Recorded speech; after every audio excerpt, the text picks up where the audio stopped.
Hello friends, welcome back to my channel. So in this video we are starting with the next topic, that is physical picture of bonding and anti-bonding wave functions, right? अब last video में हमने discuss किया था linear combination of atomic orbitals और molecular orbital का treatment H2 positive के लिए, right? हमने हाइड्रोजन मॉलिक्यूलर आयन के लिए इसका ट्रीटमेंट डिस्कस किया था और उसके में हमारे पास H2 पॉजिटिव की दो एनर्जीज की वैल्यू आई थी। एक हमारी थी E प्लस और एक हमारी थी E माइनस, राइट? अब हमने नाम दिया था कि E प्लस जो है वो हायर एनर्जी और वो अनस्टेबल होगा, सो it is for the anti bonding molecular orbital, और जो E माइनस है उसमें जो है कम एनर्जी होगी है एटॉमिक ऑर्बिटल से, सो ये ज्यादा स्टेबल होगा, सो that is bonding molecular orbital, right? और इनके में हमने एंटी बॉन्डिंग मॉलिक्यूलर ऑर्बिटल का जो वेव फंक्शन लिखा था that was given by the symbol Sai plus psi minus of the anti-bonding molecular orbital, right?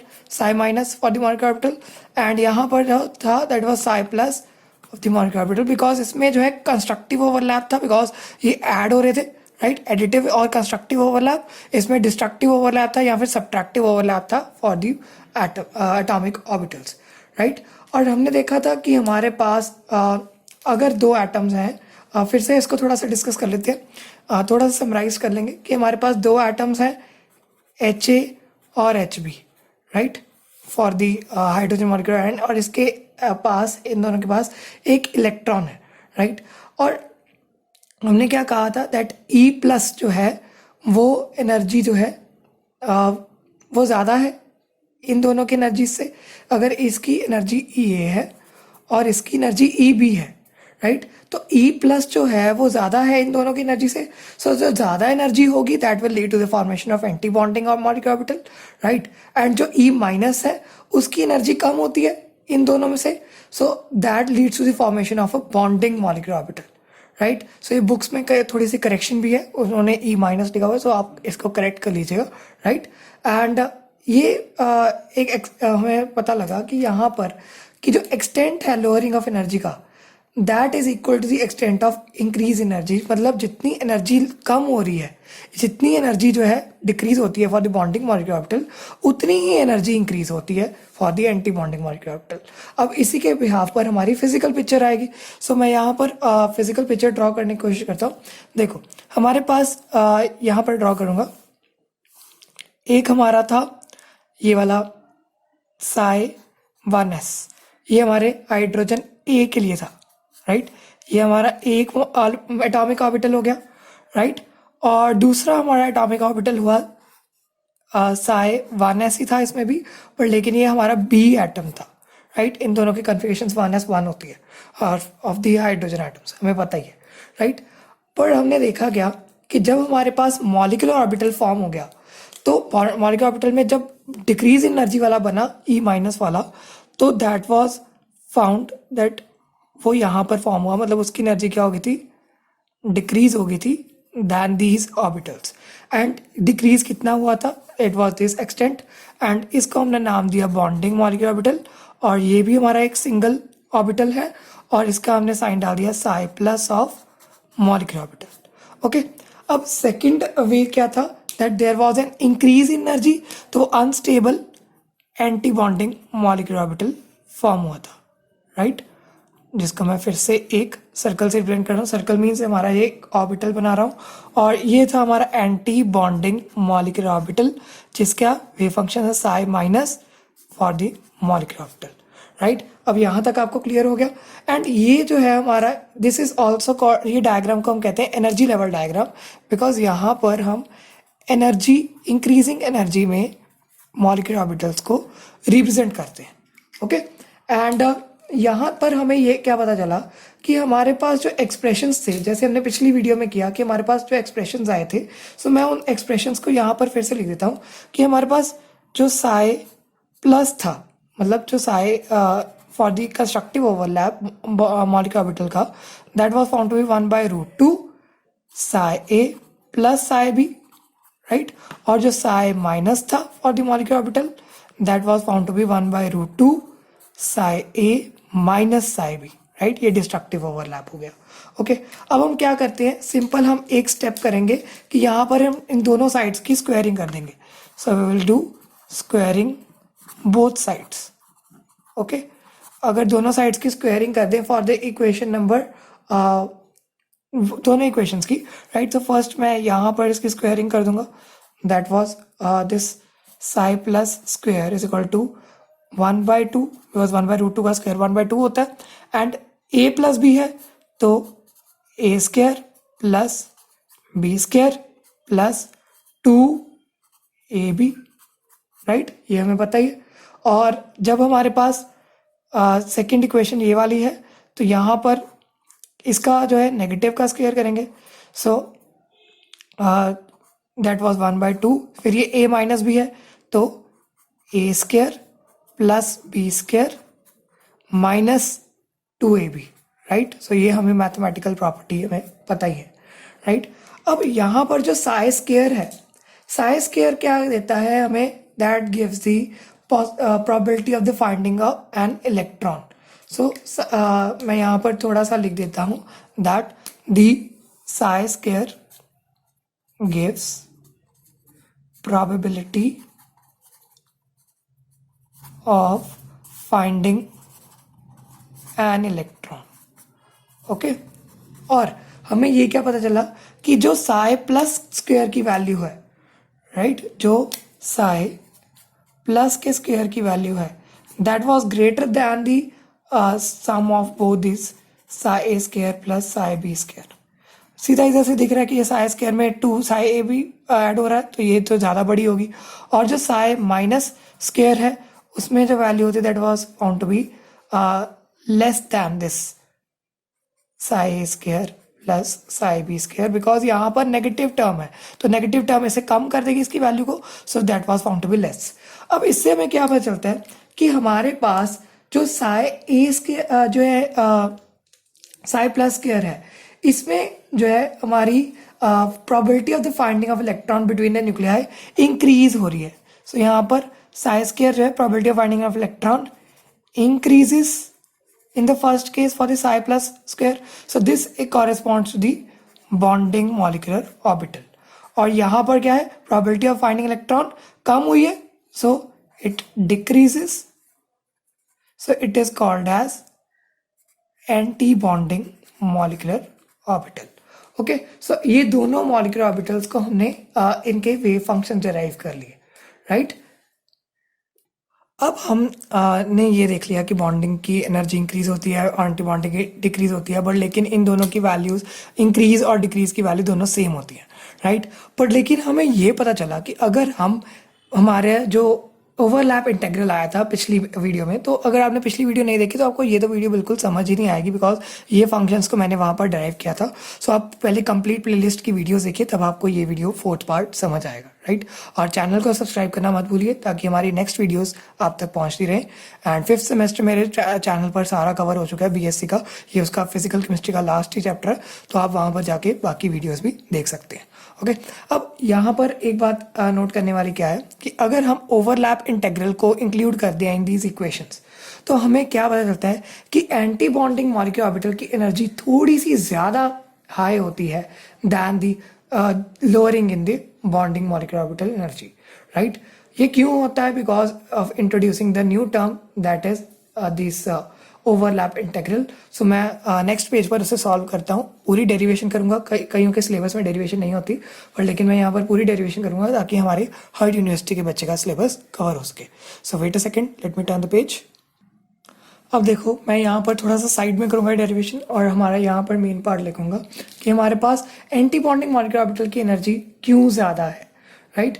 अब यहाँ पर देखिए कि अगर मैंने ओवरलैप इंटेग्रल को निगलेक्ट नहीं किया होता तो हमें इनिशियली पता था कि psi of molecular orbital it is given as the linear combination of both the wave functions. हमने ये पहले ही पढ़ा हुआ है, राइट। इसे ए और बी मार्क कर देते हैं। एंड अगर ये नॉर्मलाइज्ड भी नहीं है वेव फंक्शन, तो हम यहाँ पर नॉर्मलाइजेशन कंडीशन अप्लाई करेंगे, मतलब हमें नॉर्मलाइजेशन कांस्टेंट n इंट्रोड्यूस करना पड़ेगा। सो n के साथ मल्टीप्लाई हो जाएगा C1 psi A and C2 psi B का लीनियर कॉम्बिनेशन, राइट।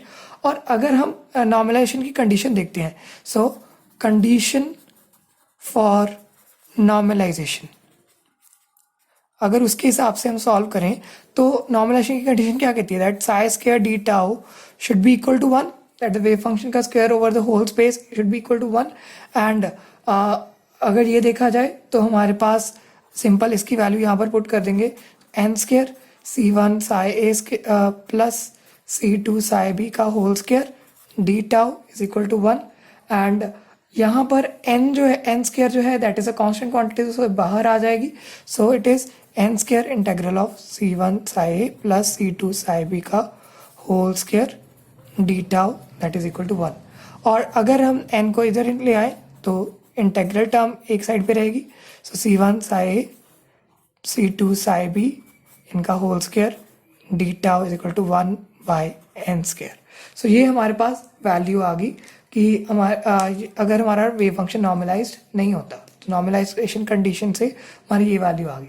अब हमने देखा था कि अगर इसे सॉल्व करें तो हम हमारे पास क्या आता है, दैट इज हमने पिछली वीडियो में भी ये सारा किया हुआ है, तो आप वहाँ पर जाके पहले अगर आपको आते ही तो ये आपका रिवाइज ही हो रहा है. सिंपल है, a square plus B square plus 2ab and इसकी वैल्यू 1 आती है. ये हमने सॉल्व किया था और हमने पढ़ा था कि ये भी नॉर्मलाइज्ड है, ये भी नॉर्मलाइज्ड है, इनकी वैल्यू 1 और ये हमारा 2c1 c2 साई ए साई बी जो है that is term to be the overlap integral, because यहाँ पर दोनों एटम्स का, दोनों न्यूक्लियस का कंट्रीब्यूशन आ रहा है हमारे पास.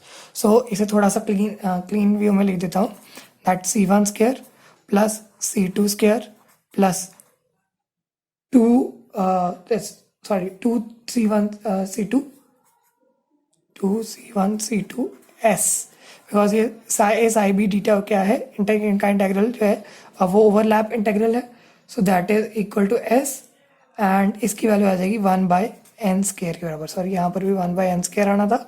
एंड यहाँ पर देखा गया कि अगर हम n की वैल्यू देखते हैं, n that is equal to the square root of this C1 square plus C2 square plus 2c1 c2 s, right. ये स्क्वायर रूट मैंने इस तरीके से लिख दिया. ओके, अब ये नेगेटिव में पावर डाली बिकॉज ये इनवर्स स्क्वायर रूट है. ओके, और हमने देखा कि जो हम अगर ये वाली वैल्यू जो है इस इक्वेशन में पुट कर देते हैं तो हमारे पास सिंपल ये इक्वेशन आएगी, जिसको मैं यहाँ पर लिख देता हूँ. Wait a second. The equation comes out to be psi molecular orbital that is n की वैल्यू क्या है, C1 square plus C2 square plus 2c1 c2 s raise to the power minus 1/2 into C1 psi A plus C2 psi B. Okay, ये हमारे पास value आ गई for the bonding molecular orbital, right. ये हमारे पास bonding नहीं है, हम इसे सिंपली मॉलिक्यूलर ऑर्बिटल कहेंगे. और अगर हम बॉन्डिंग मॉलिक्यूलर ऑर्बिटल के लिए देखें तो इसको सॉल्व करने पर हमारे पास क्या होता है कि C1 और C2 जो है वो बराबर होते हैं एक दूसरे के. सो C1 C2 अगर बराबर हैं तो हमारे पास 1/2 होता था वहाँ पर, तो यहाँ पर 1/2 की जगह पर हमारे पास 2s और ऐड हो जाएगा. ये तो 2 ही है, राइट. इसकी अगर पिछले कैलकुलेशन के हिसाब से करूं, so it is equal to the 2 plus minus 2s raise to the power minus 1/2 because C1 is equal to C2. So इसको सॉल्व करके आप कर लीजिए तो हमारे पास ये आ जाएगा इंटू C1 साई C1 यहाँ पर फिर से 1 है Sai A plus psi B, right. तो ये हमारे पास वैल्यूज आ जाती है और ये भी हमारे पास प्लस माइनस में लिखेंगे बिकॉज हमने दो मॉलिक्यूलर ऑर्बिटल्स के वेव फंक्शंस डिफाइन करने हैं, राइट. तो अगर हम बॉन्डिंग मॉलिक्यूलर ऑर्बिटल में देखें तो उसमें कंस्ट्रक्टिव ओवरलैप होता है. सो साई जो है बॉन्डिंग मॉलिक्यूलर ऑर्बिटल का, उसकी वैल्यू क्या आ जाएगी, दैट इज 1 बाय ये इनवर्स में रूट है ना, so 2 plus 2s, right. Psi A plus psi B overlap integral add हो जाएगा. और अगर एंटी बॉन्डिंग मॉलिक्यूलर ऑर्बिटल का देखें तो हमारे पास ये सब्ट्रैक्ट हो जाएंगे. So that is 2 minus 2s psi A minus psi B, right. अब यहाँ पर देखिए इनवर्स वाली टर्म यहाँ पर छोटी है तो ये वाली टर्म बड़ी होगी, इनवर्स वाली टर्म यहाँ पर बड़ी है तो ये वाली टर्म छोटी होगी. सो इसलिए हमें पता चला कि एंटी बॉन्डिंग मॉलिक्यूलर ऑर्बिटल की एनर्जी थोड़ी सी ज़्यादा है दैन दी बॉन्डिंग मॉलिक्यूलर ऑर्बिटल. तो ये मैंने अच्छे से आपको यहाँ पर प्रूफ करके भी दिखा दिया कि एनर्जी क्यों ज़्यादा है एंटी बॉन्डिंग मॉलिक्यूलर ऑर्बिटल की, राइट। तो ये अगर ओवरलैप इंटीग्रल इंट्रोड्यूस करते हैं तो हमारे पास ये वैल्यूज आ जाती हैं, राइट। अब इसकी समरी मैं आपको एनिमेशंस में दूंगा, राइट। तो अभी आप एक सेकंड के लिए वेट करिए, मैं आपको एनिमेटेड पार्ट में इसकी समरी देता हूँ, राइट। और उसी के साथ ही मैं आपको कंपैरिजन दूंगा बॉन्डिंग और एंटी बॉन्डिंग मॉलिक्यूलर ऑर्बिटल का। ये बहुत इंपॉर्टेंट पार्ट है, सो आप वीडियो को अभी एंड तक देखिएगा, आपको बहुत अच्छे से ये समझ आ जाएगा। So wait a second. So friends, जब भी हमारे पास दो एटॉमिक ऑर्बिटल्स हैं, मतलब एटम ए के लिए साई ए वेव फंक्शन होता है और एटम बी के लिए साई बी वेव फंक्शन होता है। सो ये जब भी दो एटॉमिक ऑर्बिटल्स कंबाइन करते हैं तो इनका लीनियर कॉम्बिनेशन जो है it give rise to two molecular orbitals, एक साई प्लस और एक साई माइनस, राइट। ये हमने अभी पढ़ा, राइट। एंड जो एनर्जी ई माइनस है that corresponds to molecular orbital psi plus, मतलब एनर्जी जो है इसकी कम हो जाएगी। So it is lower than that of combining atomic orbitals and it is has a greater stability than the combining atomic orbital. So is E minus की stability ज़्यादा है, so therefore it is called bonding molecular orbital. मतलब psi plus जो है that is bonding molecular orbital, और अगर हमारे पास E plus है तो ये psi negative के लिए एनर्जी है। so psi negative क्या था, जिसमें destructive overlap हो रहा था, so that is higher than that of combining atomic orbitals, तो इसलिए ये less stable है than the combining atomic orbitals. So इसलिए इसको एंटी बॉन्डिंग मॉलिक्यूलर ऑर्बिटल कहेंगे साई नेगेटिव को, राइट। एंड जो अमाउंट ऑफ लोअरिंग है बॉन्डिंग मॉलिक्यूलर ऑर्बिटल की that is almost equal to the increase in energy of the anti bonding molecular orbital, right. जितनी lowering होगी bonding molecular orbital की energy उतनी ही anti bonding की बढ़ेगी। बट लेकिन जब प्रिसाइज कैलकुलेशन करते हैं, जब हम इसमें ओवरलैपिंग फैक्टर इंट्रोड्यूस करते हैं तो हमें पता लगता है कि हमारे पास इंक्रीज एनर्जी जो एंटी बॉन्डिंग की है वो स्लाइटली ज़्यादा है than the decrease of the bonding molecular orbital, right.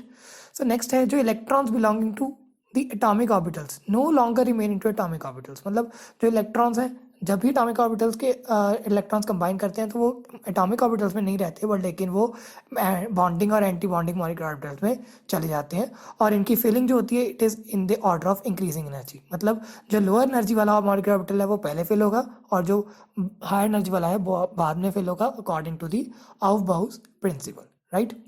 And thus अगर हाइड्रोजन एटम्स में हमारे पास H2 कम बनता है दो हाइड्रोजन एटम्स को कंबाइन करके, तो इलेक्ट्रॉन जो होते हैं 1s ऑर्बिटल में वो पहले बॉन्डिंग मॉलिक्यूलर ऑर्बिटल में जाते हैं। सो हमने ये इनऑर्गेनिक में भी करा ही हुआ है केमिकल बॉन्डिंग के चैप्टर में, right. And on the base of this linear combination of atomic orbital calculations, यहाँ पर क्या देखा गया that the greater is the extent of overlap, जितना ज़्यादा ओवरलैप होगा कंबाइनिंग एटॉमिक ऑर्बिटल्स में, greater is the lowering in energy of the bonding molecular orbital, उतनी ज़्यादा बॉन्डिंग मॉलिक्यूलर ऑर्बिटल की एनर्जी कम होनी शुरू हो जाएगी, राइट, जितना ज़्यादा ओवरलैप होगा, ओके। अब ये हमारे पास लास्ट ये टेबल है, इसका स्क्रीनशॉट ले लीजिए। It is the differences between the bonding and anti bonding molecular orbitals. Bonding molecular orbital कैसे फॉर्म होंगे, by the additive effect of the atomic orbitals, और जो एंटी बॉन्डिंग होते हैं बाय द सब्ट्रैक्टिव इफेक्ट। और bonding orbitals की energy lower होती है than the combining atomic orbitals, और एंटी बॉन्डिंग एनर्जी हायर होती है, राइट। और इलेक्ट्रॉन चार्ज डेंसिटी जो होती है इंटरन्यूक्लियर डिस्टेंस में वो बहुत ज़्यादा हाई होती है, पर लेकिन इंटरन्यूक्लियर डिस्टेंस में एंटी बॉन्डिंग के केस में इलेक्ट्रॉन चार्ज डेंसिटी बहुत ज़्यादा कम होती है, राइट। और बॉन्डिंग ऑर्बिटल्स को हम सिग्मा, पाई और डेल्टा से रिप्रेजेंट कर सकते हैं, और यहाँ पर हम स्टार लगा देते हैं फॉर द एंटी बॉन्डिंग डिनोशन। सो यहाँ पर सिग्मा स्टार, पाई स्टार और डेल्टा स्टार हमारे एंटी बॉन्डिंग मॉलिक्यूलर ऑर्बिटल्स हो सकते हैं। सो इसको अच्छे से पढ़ लीजिएगा, इसको अच्छे से याद कर लीजिएगा, और ये हमारा अच्छे से कॉन्सेप्ट हो गया फॉर द फिजिकल पिक्चर। अब नेक्स्ट वीडियो में हम डिस्कस करेंगे नेक्स्ट कंसेप्ट, राइट, एंड जिसमें हम ग्राफिकल इक्वेशंस देखेंगे। So that is the next part. So till then stay tuned to subscribe to the channel for the next video, and thanks for watching. Thank you so much.